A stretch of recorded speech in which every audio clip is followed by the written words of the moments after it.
Two leaders of the Koreas will hold their third summit sometime in September, this time in the North Korean capital, Pyongyang. For the latest on that announcement, let's head over to our news center straight away with Devin Whiting. Devin? Hi, Jung-ho. That's right. This afternoon, the two Koreas wrapped up their fourth round of high-level talks at the truce village of Panmunjom, and Pyongyang it is in September.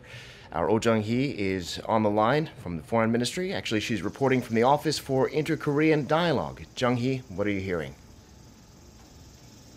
Devin, just as you've said, the delegations from Seoul and Pyongyang have agreed to hold the next and third Inter-Korean Summit of the year in September, though they haven't fixed an exact date. The South Korean President Moon Jae-in will be crossing the border and heading up to the North Korean capital, just as agreed at his first summit with Kim Jong-un in April. Wrapping up today's talks, the delegations agreed that they were able to get a general overview of what they've accomplished in terms of implementing the April summit agreement, such as cooperation in railway and road connections, afforestation, opening up a joint liaison office, and holding family reunions. What really caught our attention is how the North Korean side warned that some, quote, unexpected problems could arise if some obstacles to improving inter-Korean relations aren't removed. Take a look at what North Korea's Reunification Committee Chairman Lee Sun-kwon had to say. It's very important that we quickly get rid of obstacles that hinder the improvement of inter-Korean relations. That'll be crucial to developing our ties and carrying things out according to schedule. If these issues are unresolved, then some unexpected problems could occur and our plans could face difficulties. We're not completely sure what that unexpected problems refers to, but we're speculating that the North Korean side would have brought up the issue of sanctions during the meeting and urged Seoul to get more involved in alleviating them. To remind you, Pyongyang's propaganda websites have slammed Seoul for joining the international sanctions campaign. All right, Jung-hee, but as you say, we still don't know exactly when the summit will happen. In September, that's pretty broad. Yeah, and unfortunately, we have no clue on the exact date. To begin with, speaking with South Korean reporters separately after today's high-level talks, Seoul's Unification Minister Jo Myung-kyun completely ruled out the possibility of the summit being held within this month, actually later this month. According to him, the two Koreas will need more working-level discussions to settle on a specific date, but he stressed that with today's meeting, Seoul and Pyongyang have kick-started preparations for the summit. As we all know, September is a very busy month. The North Korean regime celebrates the 70th anniversary of its regime establishment on September 9th. Also, the UN General Assembly kicks off in New York in the latter half of the month. But just looking at what the minister says, we still have no idea whether the next inter-Korean summit will come before, in between, or after these two events. That's all I have for now, but I'll make sure to have a full story on today's high-level talks for a later newscast. Devin. All right, Oh Jung-hee reporting there. Thank you. And staying with inter-Korean cooperation, the two sides today are also starting joint inspections of roads on both sides that'll hopefully one day be reconnected to each other. The inspections should have kicked off last Friday when roughly 30 officials and experts from Seoul were planning to cross the border, but Pyongyang delayed them the night before without giving a clear reason. For roughly 3 weeks, officials from Seoul and Pyongyang will inspect the Gyeonggi Road that runs along the west coast and then check the Donghae Road along the east coast. The two sides agreed at talks held in June to modernize the sections between the North Korean cities of Kaesong and Pyongyang, as well as the east coast road between South Korea's Koesong and the North's Wonsan.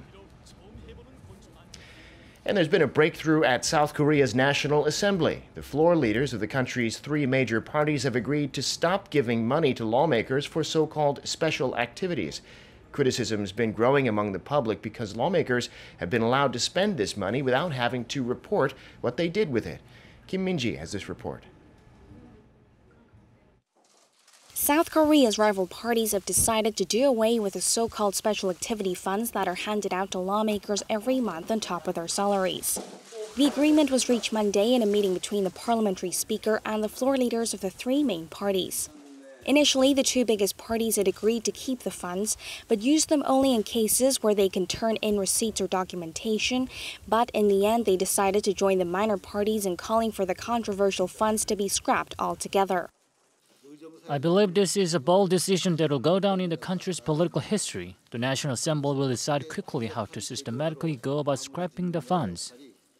There has been controversy over the special activity funds, as some ranking lawmakers get tens of thousands of US dollars a month, but they've been under no obligation to report how the money is spent. This year, the budget set for special activity funds in Parliament is reportedly worth roughly $5.5 million US dollars. The rival parties said they will lead efforts to do away with the funds, which would encourage other state entities to follow suit, like the National Intelligence Agency, the Presidential Office, and the prosecution. For now, though, Monday's agreement applies only to the special activity funds in Parliament, which are distributed to each negotiating party. The National Assembly Speaker will hold discussions with Parliament standing committees and other ranking positions and make public how they plan to improve the system come Thursday when the August extraordinary session convenes. Kim Min-ji, Arirang News. President Moon Jae-in will hold another working lunch on Thursday at the Blue House, this time with the floor leaders of Parliament's 5 political parties. They're going to discuss not only pending issues, but also ways to improve joint governance with the legislature, something the president has continuously stressed.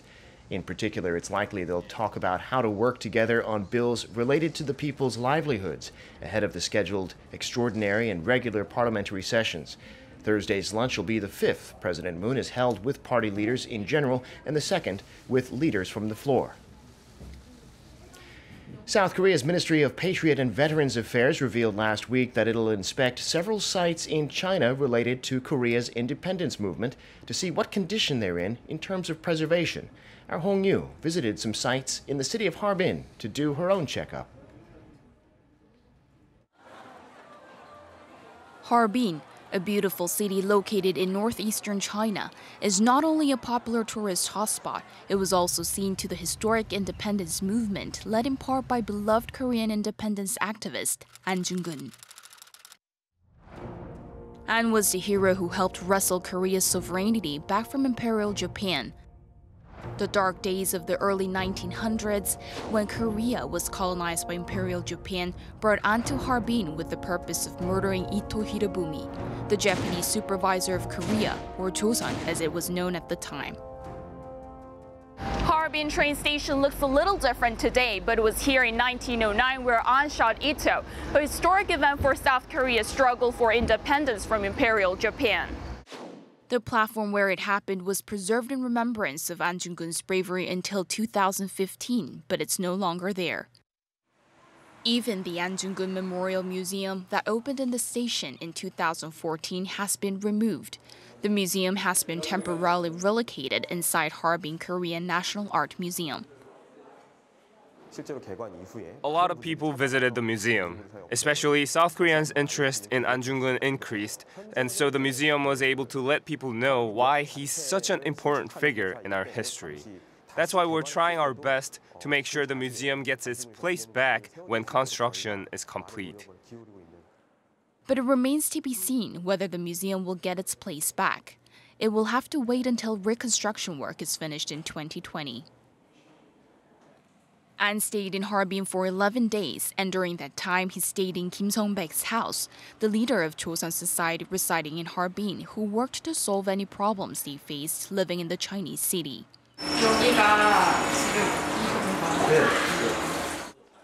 Yet this house, that's such an important part of Korean history, has not been preserved at all. Instead, it's home to a local resident. Likewise, all these historic places that show An's movement in Harbin are not being well managed. The chief researcher of Korea Cultural Heritage Policy Research Institute agrees the historical sites are not being well preserved. In order to manage our historical sites efficiently, a private sector foundation must be created that is composed of experts in the field. The government's role would be to support this foundation monetarily. This would improve the foundation's overall management.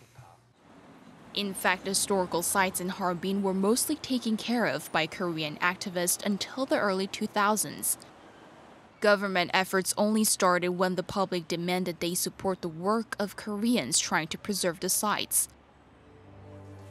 With the uncertainty in the air, it's hoped the government can cooperate with the private sector to preserve and effectively manage these historical sites that are so dear to Koreans around the world. Hong Yu, Arirang News, Harbin. I'm Devin Whiting, and those are your news headlines.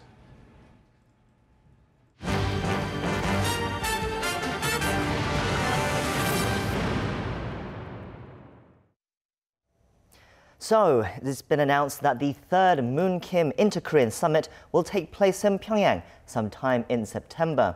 This was the result of high-level talks between the two Koreas that took place at the border village of Panmunjom earlier today, but the joint statement released afterwards does not say much else. The summit announcement comes as talks between North Korea and US have stalled over their differing stances towards Pyongyang's denuclearization process. The question is, what do the leaders of the two Koreas hope to achieve with this next summit? To try and answer that, we have with us Professor Min Jong-hoon from the Korea National Diplomatic Academy. Thank you for coming in today, Professor. Yeah, my pleasure. So the third Inter-Korean Summit has been announced. It will take place in Pyongyang in September, but no other exact date has been announced yet. What is your initial reaction to this announcement?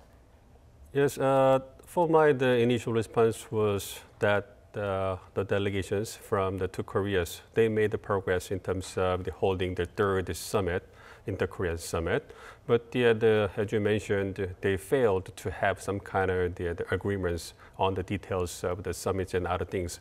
It means that they got a little bit harder time in terms of narrowing down their opinion gaps in terms of the inter-Korean economic cooperations that could violate the US-led sanctions. Because the main agendas of today's meeting are to discuss the third Inter-Korean Summit and the review of the implementation of the Panmunjom agreements. So we got just the initial the reports about what they got in terms of today's meeting, just a short 3 sentences the agreements. But it clearly shows that the two Koreas would hold the third Inter-Korean Summit in September in Pyongyang. It means that it's truly the progress in terms of improving the inter-Korean relations, but they got no details about that. It could be read that the North Korea expressed its complaints about the lifting sanctions or the alleviated sanctions, or the South Korea's more active roles in terms of alleviating the economic sanctions on North Korea. So some kind of the speculations possible, but still, again, it is true that the two Koreas got some progress in terms of the holding the third Inter-Korean Summit. Which means that they got some kind of agreement in terms of the move forward in terms of inter-Korean relations, and probably the moving forward in terms of the kind of delaying the North Korea, the US relations. What was interesting about these high-level talks today was the fact that it was North Korea who invited South Korea to take part in them. Normally, it's the other way around. Normally, South Korea is always the one going to North Korea saying, let's hold talks. But why now? Why has North Korea suddenly decided that they want an inter-Korean summit? As I briefly mentioned, the North Korea got some kind of difficult situations in terms of dealing with the United States, in terms of the negotiations on the denuclearizing itself, or the denuclearization process of the Korean Peninsula. As you know, in terms of the denuclearization process, the US and North Korea got their totally different opinions about that. So the North Korea wanted South Korea to take the active role to move forward in terms of that kind of delaying the process. So the North Korea may want the South Korea to be kind of the facilitating role, probably the President Moon Jae-in, and try to persuade the United States to provide the kind of the security guarantee measure, or the alleviating the economic sanctions on North Korea, based on their argument that they already taken some kind of the measures in terms of showing its the sincere will to denuclearize itself. As you mentioned, the joint statement that was released after today's meeting was very short, just 3 sentences. But one of the sentences that did say was that they will continue to carry out the Panmunjom Declaration and work towards it. What's interesting as well, if you look at the North Korean delegation today, it was mostly heavily skewed towards officials who are involved in inter-Korean cooperation projects. Do you think North Korea were deliberately trying to send a message with this kind of delegation? Yeah, possibly, but I'm not sure about that because we don't have the details of today's meeting yet. But as I mentioned, the main agendas of today's meeting include the first, the holding the 3rd Inter-Korean Summit and the review of the implementation of the Panmunjom agreements. Mainly, there's talking about the improving the inter-Korean economic projects. But as I mentioned, the improving or the enhancing the relations in terms of the economic cooperation between the 2 Koreas involve kind of the possibility of violating the U.S.-led sanctions.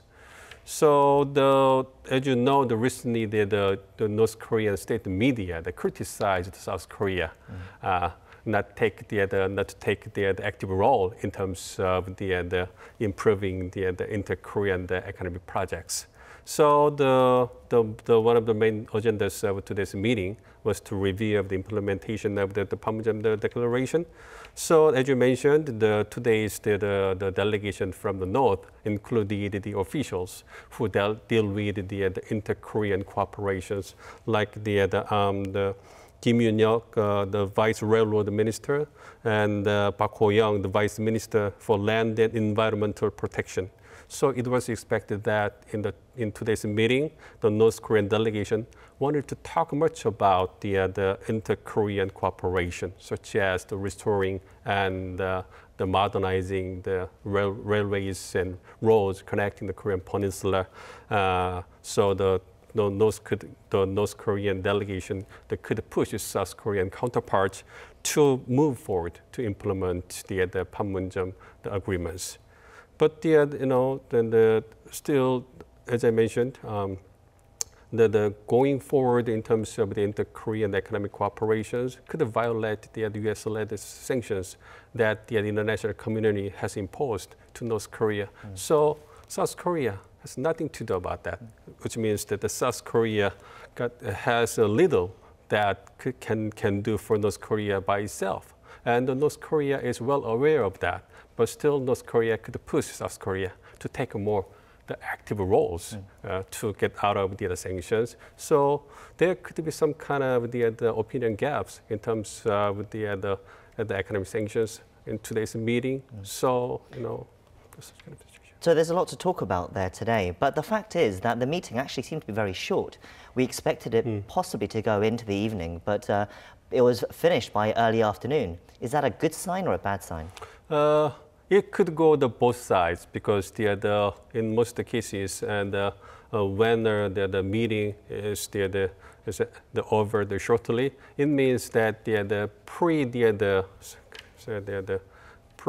talks or the negotiations, pre-negotiations between the 2 parties or the working level negotiations went pretty well. So just before the meeting, they just left the 1 or 2 big agreements, which means that the details of the topics of the matters already done or achieved by the working level officials. So then it could be a good sign with the short meeting, but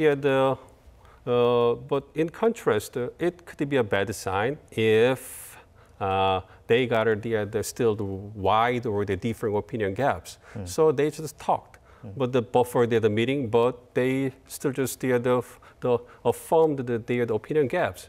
So they could not reach an agreement even in the meeting. So they just met each other and just say something and just walk away. But for today's meeting, we could see some of the progress in terms of the 3rd Inter-Korean Summit, and that will be held in September in Pyongyang. So for today's meeting, the situation would be closer to the first the situation that I mentioned over the second one. I guess we're speculating on such little detail with that's coming out of the talk so far, but one of the details that did come out was the opening statements made by the two officials, the South and North Korean officials. But what's interesting about the North Korean official, North Korea's Unification Committee Chairman, Ri Song-kwon, he said, if I quote here, "It's very important that we quickly get rid of obstacles that hinder the improvement of inter-Korean relations. That will be crucial to developing our ties and carrying things out according to schedule. If these issues aren't resolved, then some unexpected problems could occur and our plans could face difficulties." That's quite a warning. What do you think he means by that? So it could be a warning in terms of the South Korea's the positions on the economic sanctions on North Korea. As I mentioned, North Korea wanted South Korea to take the more active actions to alleviate the economic sanctions on North Korea, because North Korea argues that it has taken the sincere measures in terms of the de-encouraging itself, but the United States and the international community does not accept that. And so South Korea follows what the international community sees.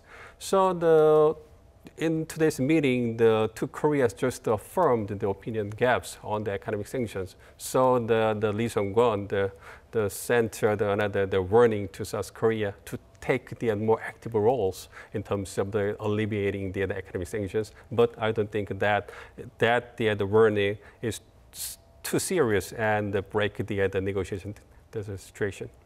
So the US, as you've mentioned, and South Korea have made their positions clear on sanctions. Do you think North Korea would have brought up the topic today, or do you think that's something that they have kept for the summit between Moon Jae-in and Kim Jong-un later? Is that something they're saving? Is that something that can only be resolved by the top men of those of North Korea and South Korea? Well, we need to think about what North Korea wants from the United States in terms of de-encouraging itself. What North Korea wants from the United States is two things. The first is to get the economic sanctions lifted and getting the security guarantee measures from the United States. But so far, in terms of North Korean their argument, the country has got nothing in terms of the goals it wants to achieve. So I expect that North Korea continues to argue that the U.S. and the South Korea and the international community needed to lift the economic sanctions on North Korea, as well as they're making arguments on the security guarantee measures. So, but again, North Korea doesn't want to walk away from the negotiations. So although North Korea would continue to make arguments on the alleviating or the lifting economic sanctions, but still that tone should be maintained low. But again and again, it argues to lift the economic sanctions, then. But that's just the typical of the negotiation process. So I expect that we will continue to see such arguments again and again during the negotiation process. Also, you mentioned briefly there, one of the issues that North Korea has also been very much stressing in recent weeks is about formally declaring the end of the Korean War. Again, that could have been brought up today, but I suspect it was probably, again, too big a topic for those officials today to talk about. Is that something that they will try to make progress on in the summit in September, do you think? Yes, I think so, because the South Korea and North Korea, possibly China, want to have the situation where the 3 or 4 countries make the declaration to end the Korean War.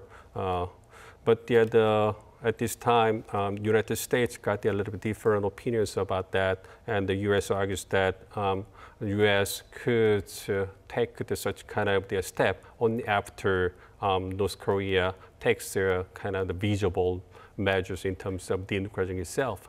So still we got some kind of way to make the declaration come true. But the 3 countries want, and they work together, and they share opinions and try to narrow down their opinions about the measure. So they so getting the closer and closer. But the point is, when the United States would take such kind of there's a compromise, or what kind of the compromise North Korea could provide to the United States to take such kind of declaration measure or something like that. But so the South Korean government and the President Moon Jae-in is working hard to make two countries the different opinions narrowed down. So, but it's still in the process. It's a fascinating development. Well, thank you for coming in today, Professor. And we hope to have you back after the third Inter-Korean Summit to get your views on that as well. Okay, thank you. That concludes our show for today, but do stay tuned to Arirang for our later newscast and for the latest updates from Korea and around the world. Thank you for watching and see you again next time. Goodbye.